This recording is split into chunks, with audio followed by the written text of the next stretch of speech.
기독일보에 이런 기사가 났습니다.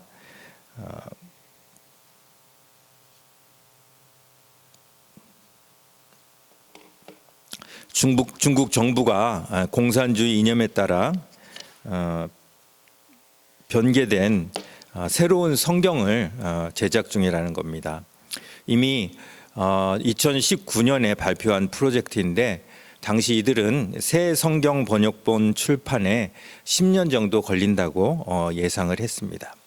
그 변개된 성경에는 유교와 불교와 또 다양한 원리가 포함이 될 것이며 이 새로운 성경은 공산당을 정말로 지지할 것이라는 그런 기대를 내놓았습니다.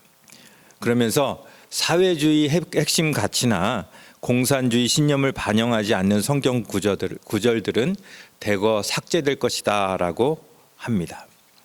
자, 이런 예는 2020년도 9월에 출판된 고등학교 교과서를 통해서 이미 드러났는데 요한복음 8장 원문에는 이 가늠한 여인을 모세의 율법대로 돌로 쳐 죽여야 한다는 바리새인들의 요구에도 불구하고 예수님이 용서해 주는 장면이 나옵니다. 그런데 공산당은 이 본문을 예수가 나도 죄인이다 하며 가늠한 여인을 돌로 쳐 죽인 걸로 고쳐 썼다고 합니다. 참으로 기가 막히는 일 아닙니까? 공산 이념 때문에 하나님의 말씀을 변개하다니요. 여러분, 이 이야기를 들으면서 어떤 마음이 드십니까? 중국이 또 중국했구나. 참 기가 막히다.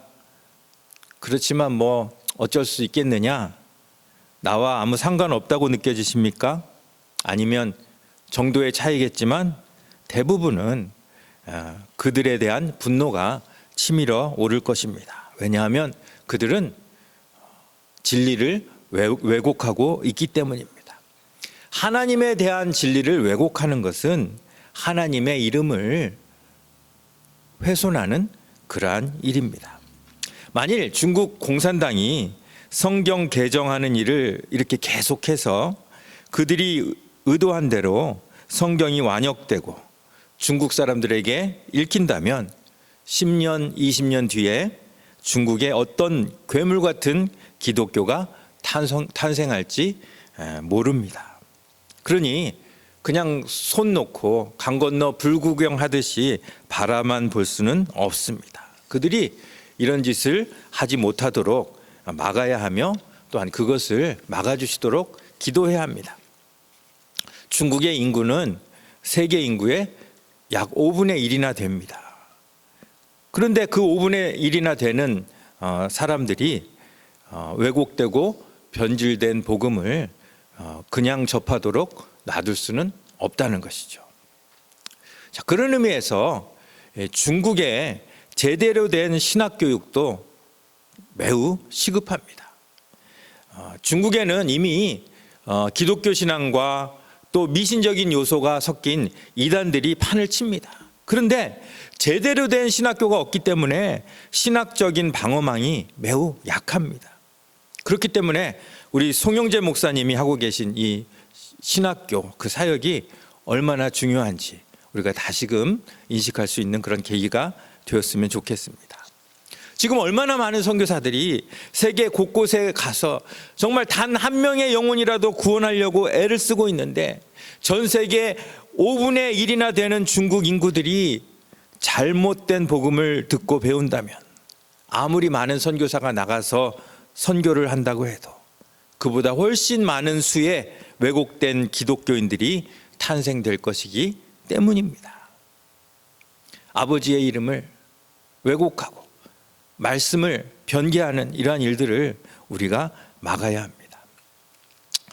이 기사를 보면서 저는 한번 생각을 해봤습니다. 성경을 불경이나 유교 경전과 섞어서 편집한다는 이 말을 들으면서 과연 유교나 불교 측에서는 어떤 반응을 보일까? 물론 불교를 믿는 사람도 기분은 나쁠 겁니다.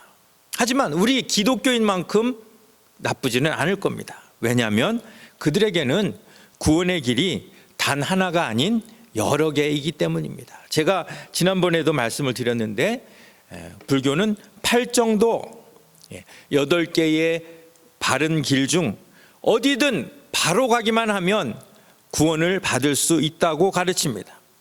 그러니 공산당이 아무리 불경을 개정을 한다 해도 도덕적으로 나쁜 일을 만들지 않는 한 어차피 선하게 살자는 것이기 때문에 굳이 반대할 필요가 없는 것입니다. 하지만 우리 기독교는 어떻습니까? 다른 길이 없습니다. 오직 한 길, 다른 신도 없습니다. 오직 유일하신 하나님 아버지의 이름만 거룩히 여김을 받아야 하는 것이 우리가 믿는 기독교입니다. 아버지 하나님의 이름과 다른 신의 이름이 동등하게 취급받는 것을 우리는 용납할 수 없습니다. 하나님의 말씀을 다른 종교 경전과 함께 섞는 것을 우리는 용납해서는 안 됩니다. 또 공산당이 아버지의 위치를 차지하고 말씀을 제 마음대로 해석하는 것을 우리는 용납할 수 없습니다. 내가 길이요 진리요 생명이니, 그 다음에 다시 한번 다 같이 읽어볼까요? 시작. 나로 말미암지 않고는, 다시 한번, 나로 말미암지 않고는 아버지께로 올 자가 없느니라. 예수님으로 말미암지 않고는 아버지께로 갈 수 없는 사람이 아무도 없습니다. 믿으십니까? 이것은 절대 변하지 않는 진리입니다. 지난주 우리가 살펴보았던 에베소서 1장에서도 하늘에 속한 신령한 것을 땅에 있는 우리에게 하나님께서 주시는 조건이 있습니다. 뭡니까? 우리의 거룩한 삶, 우리의 선한 행실입니까? 아닙니다. 에베소서 1장에서 거듭 반복하면서 강조하시는 말씀은 오직 누구 안에서만, 그리스도 안에서만 가능하다는 것입니다. 기독교는 윤리의 종교가 아닙니다. 도덕의 종교가 아닙니다. 기독교는 무슨 종교입니까? 은혜의 종교입니다. 어떤 선행으로도 하나님께 나아갈 수 없기 때문에 우리에게 필요한 것은 윤리가 아닌 은혜입니다.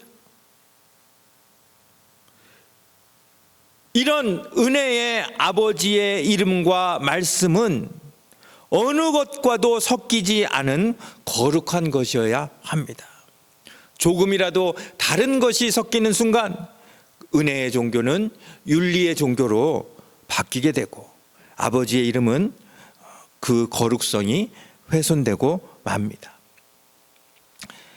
1965년 열린 제2차 바티칸 종교회의에서 교황청은 다른 종교에도 구원이 있다라는 성명을 냈습니다.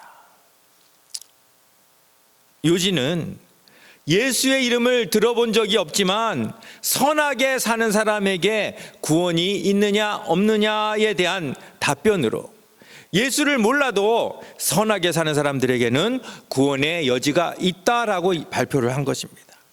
교황청 신부들이 믿음이나 학식이 없어서 이런 답을 낸 것이 아닙니다. 심사숙고 끝에 내린 결론입니다. 그들의 근거는 이렇습니다. 모든 선은 누구로부터 왔다? 하나님으로부터 왔다. 그러기에 힌두교도 불교도 그들의 선한 교훈과 삶은 하나님께로부터 왔다고 인정해 주어야 하고, 결국 그들의 선행 가운데도 하나님의 그림자가 있기 때문에 구원의 여지가 있다라는 것입니다. 그러면서 덧붙인 말이 이렇습니다. 그렇지만 그건 구원의 여지일 뿐이지 가장 빠르고 확실한 구원의 방법은 가톨릭이다 라는 주장을 한 것이죠. 설득력이 있어 보입니다. 하지만 이 주장은 기독교를 은혜의 종교가 아닌 하나의 윤리 종교로 전락시킵니다.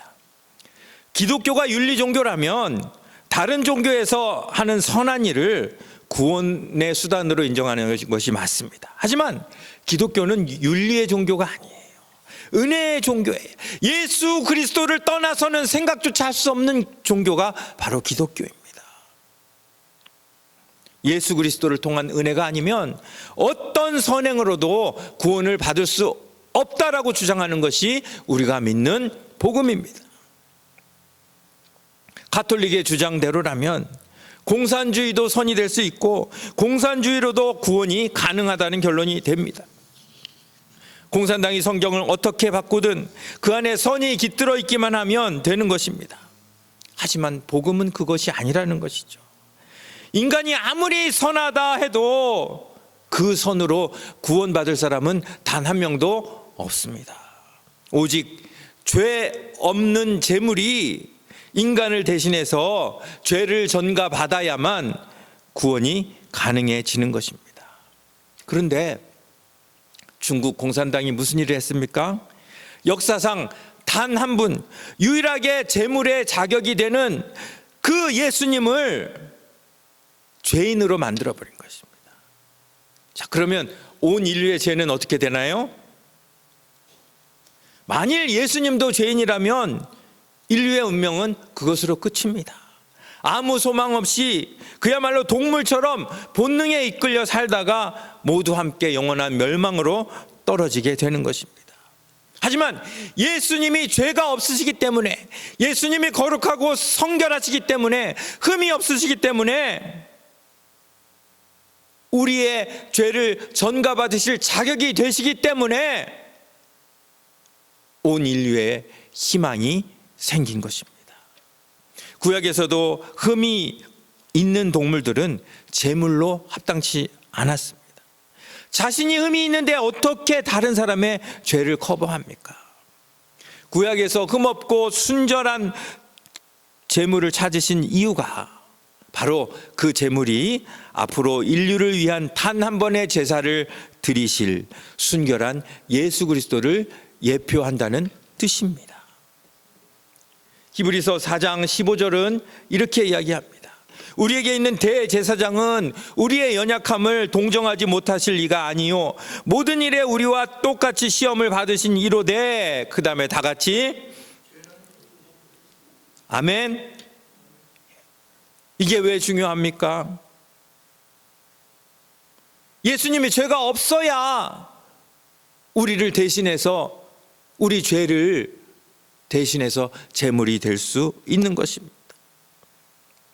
인간의 죄를 대속하기 위하여 인간의 모습으로 나타나셨지만 죄는 없어야 하는 제물의 조건을 완벽하게 갖추신 이 예수님을 죄가 있다라고 왜곡한 것은 용서받지 못할 엄청난 악이요 하나님에 대한 도전이 아닐 수 없는 것입니다.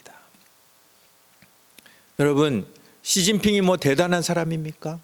결국은 그도 예수님의 은혜가 필요한 사람입니다. 그런데 예수님을 죄인으로 만들어서 자신을 포함한 전 인류에게 은혜의 여지를 뿌리채 뽑아버린 것입니다. 그렇게 함으로써 그들이 어떤 유익을 얻을까 한번 생각해 봤어요. 아마도 그들이 노리는 것은 인민재판의 공정성이 아닌가 생각합니다. 여러분, 인민재판이 뭔지 아시죠? 잘잘못을 인민들 앞에서 심판받고 즉시 처결하는 것입니다. 그런데 성경에서 인민재판하고 가장 유사한 장면을 그들이 뽑은 것이에요. 그것이 요한복음 8장 가늠한 여인 사건이에요. 그 상황에서 예수님의 반응은 그들이 추구하는 것과 정반대의 것이에요. 그래서 그들은 예수님을 아예 인민재판의 선동가로 바꿔버린 것입니다.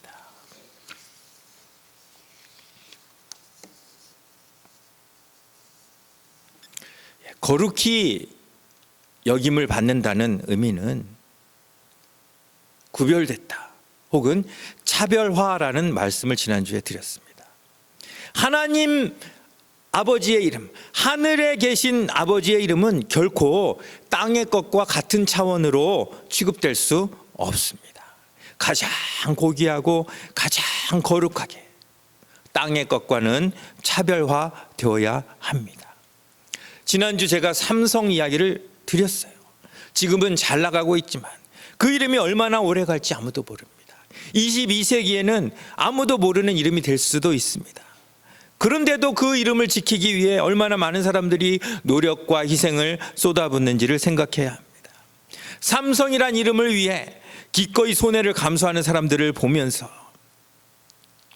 우리는 하나님의 이름을 위해 어떻게 살아야 하는가, 어떤 손해와 어떤 희생을 기꺼이 감수해야 하는지를 긍정적인 측면으로 지난주에 살펴보았다면, 오늘은 이 중국의 공산당을 위해 보면서 당이라는 이름을 위해 하나님의 이름을 망령되이 일컫고 왜곡하는 그 부정적인 측면을 함께 돌아볼 수 있기를 원합니다.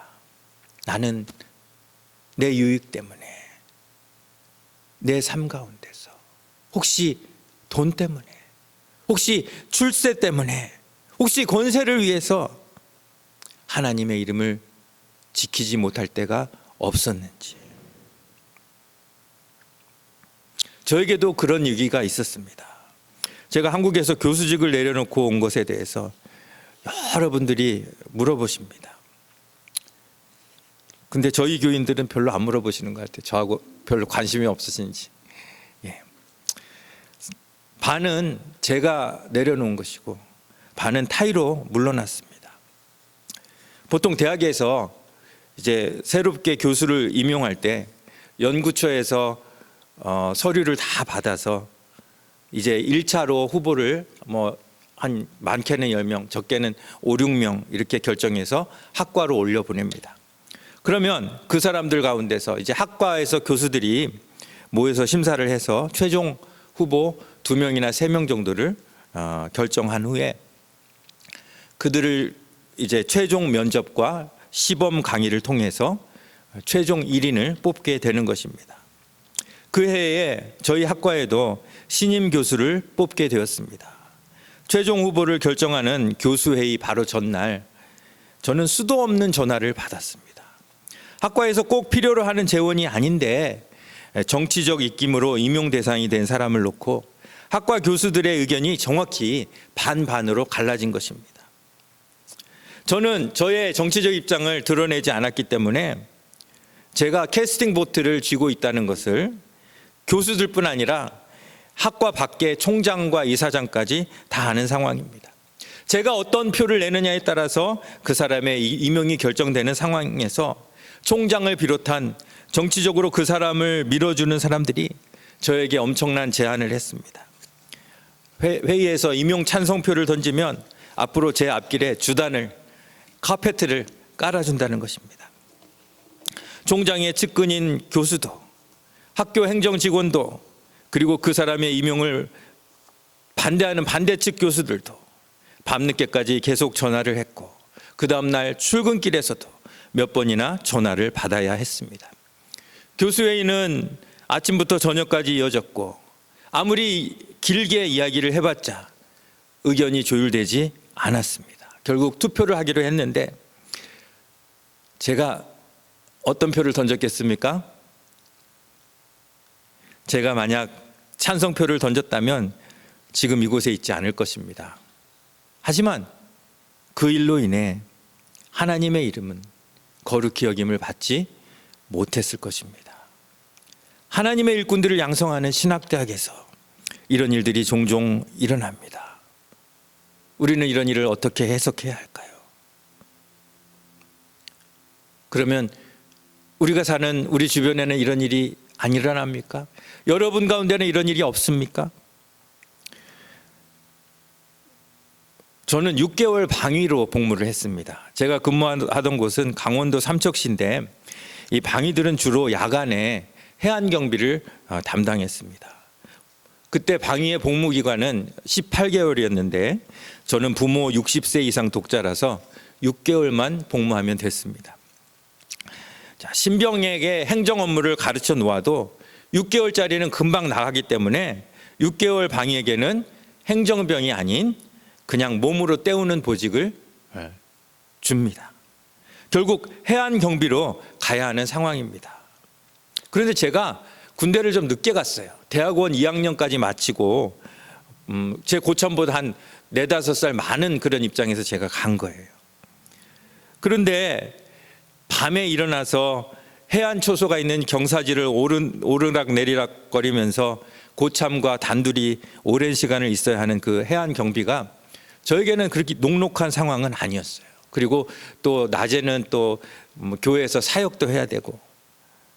그런데 감사하게 저희 교회에 그 부대에서 중요한 직책을 맡으신 집사님이 계셨어요.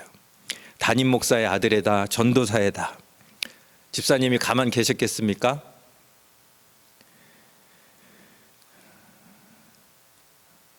훈련을 마치고 저는 해안 경비가 아닌 본부 중대로 배치가 되어 6개월을 마치고 이제 마지막으로 대대장에게 전역 신고를 하는데 대대장이 저를 보고 깜짝 놀라는 것입니다. 어떻게 6개월짜리가 본부 중대에 왔냐? 너 무슨 빽이 있냐? 본부 중대라고 고생을 안 한 건 아니지만 그게 다 저의 편의를 위해 하나님의 거룩성과 정직성을 팔아먹는 그런 일 아닙니까? 우리 그리스도인이 절대로 하면 안 되는 그런 일 아닙니까? 그러면서 이름이 거룩히 여김을 받으시오며라는 기도를 할 수 있는 존재가 인간입니다. 얼마나 뻔뻔스럽습니까? 참 후회가 됩니다. 다시 그런 상황이 온다면 절대로 그렇게 하지 않아야지. 말은 그렇게 하겠지만 막상 또 상황이 닥친다면 제 마음에 아니야, 빽도 하나님이 주신 거야. 생각이 안 바뀐다는 보장이 없다는 것이죠. 정말 우리는 하나님이 우리에게 보내주신 대로 하나님의 이름을 거룩히 여김을 위해서 살고 있는 걸까요? 아니면 내 눈에 보이는 이 땅의 만족을 위해 사는 걸까요? 제 삶의 아주 굵직굵직한 이야기를 제가 여러분들에게 드렸고, 또 때로는 이건 감사하고 자랑스러운 일이 될 수 있지만 또 때로는 부끄러운 일도 있습니다. 이렇게 큰 일이 아니더라도, 이렇게 중요한 일이 아니더라도 우리가 순간순간 하루에도 12번씩 조그만 것 때문에 하나님의 거룩한 이름을 지키지 못할 때가 우리한테 얼마나 많은지 한번 생각해 보자는 것입니다.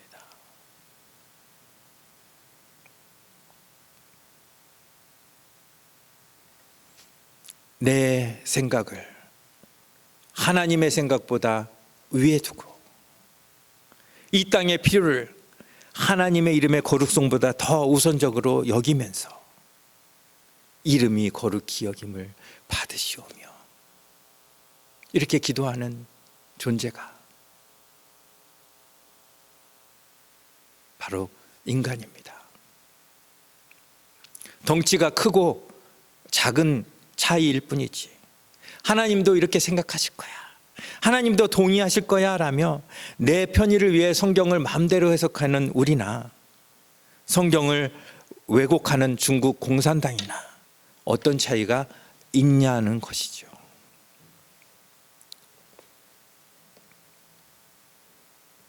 결론을 말씀드립니다. 아버지의 이름이 거룩히 여김을 받으시오며 라고 기도하시는 여러분, 오늘 우리는 아버지의 이름이 거룩히 여김을 받으시는 첫 번째 방법을 배웠습니다. 뭡니까? 아버지의 이름만큼 무엇을 거룩히 여겨야 합니까? 말씀을 거룩히 여겨야 합니다. 말씀을 해석하거나 적용할 때 내 편한 대로, 내 눈이 이끄는 대로 해서는 절대로 안 된다는 것입니다. 말씀은 누구의 뜻대로 해석해야 합니까? 하나님의 뜻대로 해석해야 돼요. 그래서 우리에게 주신 것이 말씀이에요. 그런데 그 말씀을 탁 받아놓고 내 뜻대로 탁 해석해버리면 그 말씀이 어떻게 나에게 축복이 됩니까? 오히려 나를 잡는 올무가 될 수밖에 없습니다. 중국 공산당이 이렇게 말씀을 왜곡하는 것을 우리가 안타깝게 여기지만 그 외에도 신천지, 하나님의 교회, 여호와의 증인, 몰몬 왜곡된 가르침 때문에 얼마나 많은 사람들이 지금 잘못된 길을 가고 있습니까?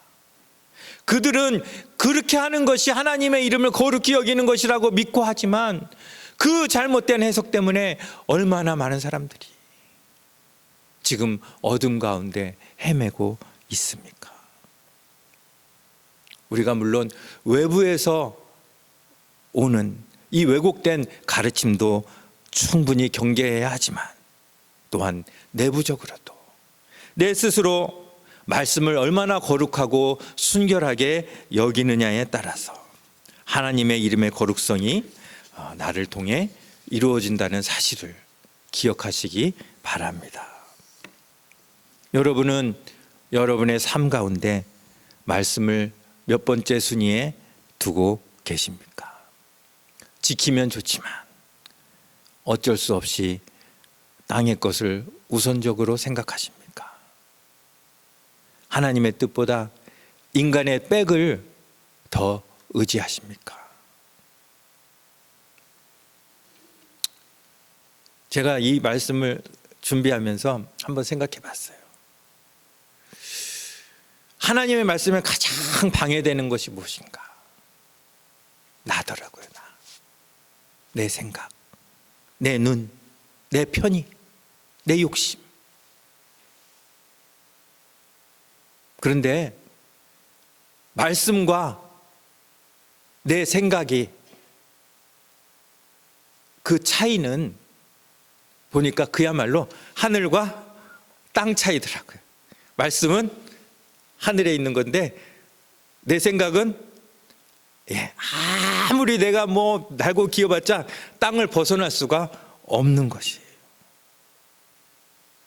하늘에 계신 아버지라고 우리가 고백했다면 그분의 말씀도 하늘에 있는 거예요. 그런데 어디 이 땅에 있는 내 생각을 하늘에 있는 말씀과 비교합니까?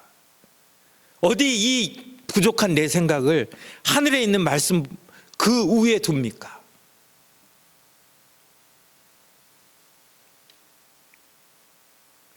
아버지의 이름을 거룩히 여기는 삶은 말씀을 거룩히 여기는 삶입니다. 말씀은 우리의 생각으로는, 우리의 판단으로는 아예 접근조차 불가능한 높은 하늘이기 때문에 말씀을 도전할 생각 하지 마세요. 내 생각 안에서 말씀을 품겠다는 생각 하지 마세요. 그냥 말씀은 말씀이에요.